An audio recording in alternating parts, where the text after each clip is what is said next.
ഇവിടെ എത്തിയിട്ടുള്ള പ്രിയപ്പെട്ട സുഹൃത്തുക്കൾ, റെസിഡൻസ് അസോസിയേഷന്റെ ഭാരവാഹികൾ, നന്മ, പിന്നെ യൂത്ത് വിങ്ങിന്റെ ഭാരവാഹികളായിട്ടുള്ള എല്ലാവരും പേര് പറയുന്നില്ല, നമ്മുടെ പ്രിയപ്പെട്ട സുഹൃത്തുക്കൾ. നേരത്തെ സൂചിപ്പിച്ച പോലെ ഈ മീറ്റിംഗിന്റെ ഉദ്ദേശം യൂത്ത് മീറ്റ് ഹരിതകർമ്മ അല്ലെ ഹരിതകർമ്മ ഹരിതം. അപ്പൊ നമ്മൾ ഉദ്ദേശിക്കുന്നത് മാലിന്യ വിമുക്ത പഞ്ചായത്ത് എന്നതാണ്. സംസ്ഥാന ഗവൺമെന്റിന്റെ ആഹ്വാനം അതാണ്. ഓരോ പഞ്ചായത്തും നമുക്ക് മാലിന്യ വിമുക്തമാക്കണം. അതിന് കാര്യമായിട്ട് ശ്രദ്ധിക്കേണ്ടത് നമ്മുടെ ജൈവ മാലിന്യങ്ങൾ അതിന്റെ ഉറവിടത്തിൽ തന്നെ സംസ്കരിക്കാനുള്ള പദ്ധതികൾ നമ്മൾ ആസൂത്രണം ചെയ്യണം. അജൈവ മാലിന്യങ്ങൾ സംഭരിച്ച് ശേഖരിച്ച് സംഭരിക്കാനുള്ള സംവിധാനം നമ്മുടെ ഹരിതകർമ്മസേന നടത്തുന്നുണ്ട്. ഹരിതകർമ്മസേനയോട് ഇപ്പോഴും വൈമുഖ്യം കാണിക്കുന്ന ആളുകളും വീടുകളും ഒക്കെ ഉണ്ട്. അവരൊക്കെ ഇപ്പൊ ലൈസൻസ് കൊടുക്കാനോ പിന്നെ ടാക്സ് അടക്കാനൊക്കെ വരുമ്പോൾ പഞ്ചായത്തിലാണ് അതിന്റെ പ്രയാസങ്ങൾ നേരിടുന്നുണ്ട്. ഇത് നമ്മുടെ ആരെയും ക്രൂശിക്കാനോ ആരെങ്കിലും ഉപദ്രവിക്കാനോ അല്ല, ഒരു നല്ല നാളേക്ക് വേണ്ടിയുള്ള നല്ലൊരു സംസ്കാരത്തിന്റെ ഭാഗമായി മാറ്റിയെടുക്കാനുള്ളതാണ്. ഇപ്പൊ നമ്മുടെ പിന്നെ നിങ്ങൾക്കറിയാം, അതിന്റെ ആളുകളൊക്കെ വിദേശത്ത് പോയ ആളുകളുണ്ടോ?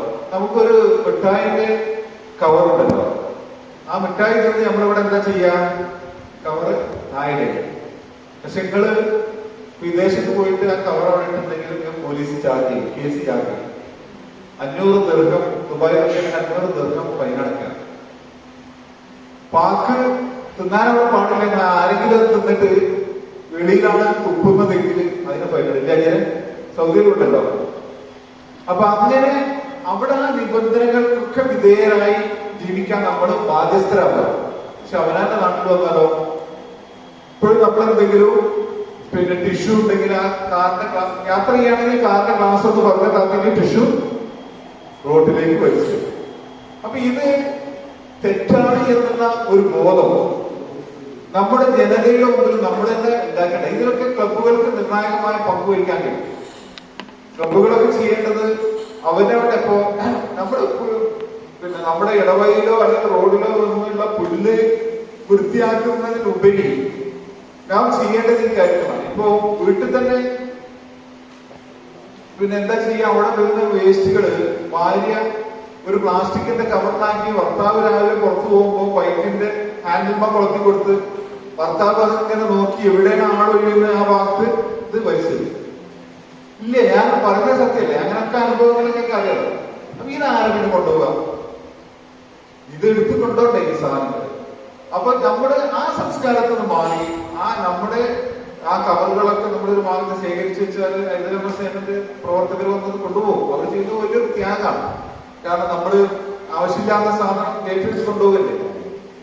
പിന്നെ അതോടൊപ്പം തന്നെ ജൈവ മാലിന്യങ്ങൾ സംഭരിക്കാനുള്ള എല്ലാ സ്ഥിതി ഇപ്പൊ നിങ്ങൾക്ക് പിറ്റ് വേണമെങ്കിൽ പറഞ്ഞാൽ മതി, നമുക്ക് ഉണ്ടാക്കി തരാം വീടുകളിൽ. നിങ്ങൾക്ക് വീട്ടിലെല്ലാം നിങ്ങളുടെ വീട്, അതേപോലെ നിങ്ങൾ ആരെങ്കിലും ഉണ്ടെങ്കിൽ ഏർപ്പാടാക്കിപ്പോയി. സ്കൂളുകളില് അതേപോലെ തന്നെ പൊതുസ്ഥലങ്ങളില് വീടുകളിലൊക്കെ ജൈവ മാലിന്യങ്ങൾ സംസ്കരിക്കുന്നതിനുള്ള പിറ്റുകളും സജ്ജീകരണങ്ങളും നമുക്ക് ചെയ്യാം. നമ്മൾ കുറെ 2 ടേമിൽ ഞങ്ങൾ ഭരണസമിതി വന്നതിന് ശേഷം തന്നെ നമ്മൾ എന്ത് കൊടുത്തിട്ടുണ്ട്, ബയോബിന് കൊടുത്തിട്ടുണ്ട്. അതൊക്കെ എന്തിനാണ് ഇത് ശേഖരിക്കാനാണ്. ആരും പറഞ്ഞ് ബയോബിന് ഇവർ വീട്ടിൽ ചെന്ന് നോക്കുമ്പോൾ അവിടെ അരക്കാനുള്ള സാധനങ്ങളൊക്കെ ഡംപ് ചെയ്യാൻ വേണ്ടിയിട്ട് ബയോബിന് ഉപയോഗിക്കാം. അത് യഥാർത്ഥത്തിൽ ഉപയോഗിക്കേണ്ടത് നമ്മുടെ നല്ല കാര്യമാണ്. അതിന് നമുക്ക് വരുന്ന വളം നമുക്കത് ഉത്പാദന മേഖലയിൽ ഉപയോഗപ്പെടുത്താൻ പറ്റും. അപ്പൊ അതിനൊക്കെയുള്ള സംവിധാനം 2 ബിന്നാണ് നമ്മൾ ഓരോ വീട്ടിലേക്ക് കൊടുക്കുന്നത്. ഒരു ബിന്ന് നിറയുമ്പോഴേക്കും അത് വളാക്കി മാറ്റി മറ്റേ ബിന്നിൽ വീണ്ടും ഫില്ല് ചെയ്യാം. പക്ഷെ അതൊന്നും ആരും ചെയ്യുന്നില്ല. ഇതിപ്പോ നമ്മള് നമ്മൾ ഇവിടുന്ന് പറയും, നിങ്ങളുടെ അംബാസഡർ വേണം അല്ലെ, അയച്ചിട്ടില്ലേ അംബാസഡർ? ഒക്ടോബർ 2 ഒരു അംബാസഡർ വേണം പഞ്ചായത്തിന്. മാലിന്യമുക്ത പഞ്ചായത്തായിട്ട് അതിന്റെ ഒരു അംബാസഡർ പ്രഖ്യാപിക്കണം. ആരാ അംബാസഡർ ആവുക? അപ്പൊ മോഹൻലാലിന്റെ അംബാസഡർ. എന്തിന്റെ അംബാസഡർ മോഹൻലാല്? മലബാർ ബോർഡിന്റെ ഏതെങ്കിലും വാർഡില് പ്രഗത്ഭരായ ആളുകൾ ഉണ്ടെങ്കിൽ നമുക്ക് പഞ്ചായത്ത് കമ്മിറ്റിയായിട്ട് ബന്ധപ്പെട്ട് നിങ്ങൾ ആ പേര് കൊടുക്കണം.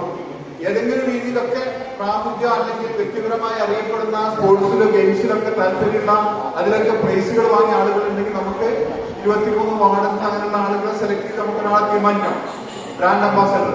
അതേപോലെ തന്നെ നമുക്ക് എംബ്ലം വേണം. ആ എംബ്ലത്തിനൊക്കെ നമുക്ക് പരസ്യ രീതികളൊക്കെ നിങ്ങളുടെ മനസ്സിലെ ടീം വെച്ച് നിങ്ങളെ സെലക്ട് ചെയ്യാം. ഞാൻ അധികരിപ്പിക്കുന്നില്ല, എല്ലാവരും സംസാരിക്കാറുണ്ട്. പിന്നെ ഈ കാര്യങ്ങളിൽ നമ്മളൊരു ആത്മാർത്ഥമായ ഒരു പ്രതികരണം ജനങ്ങളിൽ നിന്ന് ഉണ്ടാക്കാനുള്ള ശ്രമം നമ്മളിൽ നിന്നുണ്ടാവും. ഇപ്പൊ ഈ ക്ലബുകാർക്ക് കാര്യക്ഷമമായിട്ട് നടത്താൻ പറ്റും, ഹരിതകർമ്മസേനക്കാർ ഇത് ചെയ്യുന്നുണ്ട്. അതേപോലെ തന്നെ നമ്മുടെ സാമൂഹിക പ്രവർത്തകർ ഇപ്പൊ നോക്കി നമ്മുടെ പരിപാടികൾ ഇതിനൊക്കെ വരുമ്പോ ശ്രദ്ധിക്കേണ്ടത്, രണ്ട് മഞ്ഞപ്പിത്തം പൂർണ്ണമായിട്ട് നമ്മൾ വിട്ടുപോയിട്ടില്ല. ഈ പിന്നെ ആളുകൾ എന്താ ചെയ്യാൻ വലിയൊരാളുകൾ പ്ലാസ്റ്റിക് കറക്റ്റ് ചെയ്യാൻ പോയാൽ മതി. അത് കറക്റ്റ് ചെയ്ത് അത് വേണ്ട നിരത്തിൽ എവിടെയോ നിർമ്മാർജ്ജനം ചെയ്യേണ്ടത് അവിടെ നിർമ്മാർജ്ജനം ചെയ്യുമ്പോൾ നമുക്ക് ആ പ്രശ്നമില്ല. അപ്പൊ ഈ കാര്യങ്ങളിലൊക്കെ ഒരു താല്പര്യം നിങ്ങൾ ഉണ്ടാവണം എന്നതാണ് ഈ മീറ്റിംഗിന്റെ ഉദ്ദേശം. വിപുലമായ മീറ്റിംഗ് ഇപ്പോ നമ്മൾ കുറച്ചാളുകളെ മൂവായിരം ആളുകളെ ഈ കമ്മിറ്റിയൊക്കെ പ്രതിനിധാനം ചെയ്ത് വന്നിട്ടുള്ളൂ. അപ്പൊ അതേപോലെ തന്നെ അസോസിയേഷൻ നമ്മൾ കാര്യമായിട്ട് നോക്കും. പിന്നെ വേറെ അസോസിയേഷൻ ഉണ്ടെങ്കിൽ സജീവമായിട്ട് നന്മയാണ് നമ്മുടെ കാര്യങ്ങളിലൊക്കെ പ്രതീക്ഷിക്കുന്നത്. ഒരു സമാധാനമുള്ള കുറച്ച് ക്ലബിന്റെ ആളുകൾ വന്നിട്ടുണ്ട്. അതേപോലെ തന്നെ എല്ലാ കർമ്മസേനയുടെ പ്രവർത്തകരും പിന്നെ എന്തായാലും നമ്മുടെ ഇതിന്റെ ബാധ്യത എന്ന നിലയ്ക്ക് അവർ വിളിച്ചാൽ വരും. ഏതായാലും നിങ്ങളുടെ ക്ലാസ്സുകളും നമ്മുടെ ഉദാഹരണ പ്രസംഗം അതേപോലെ തന്നെ ഓരോരുത്തരുടെ ആശംസാ പ്രസംഗങ്ങളിലൊക്കെ ഊന്നി പറയുന്നത് ഈ കാര്യങ്ങളാവും. നിങ്ങൾക്ക് എല്ലാവിധ ഭാവുകളും നേരുകയാണ്. ഈ പരിപാടിയുടെ ഔപചാരികമായ ഉദ്ഘാടനം നിർവഹിക്കുന്നതിന് വേണ്ടി ബഹുമാനിയായ പ്രസിഡന്റിനെ സാധാരണ ക്ഷണിച്ചുകൊണ്ട് എന്റെ വാക്കുകൾ അവസാനിപ്പിക്കുന്നു. നന്ദി. ചെയ്തി.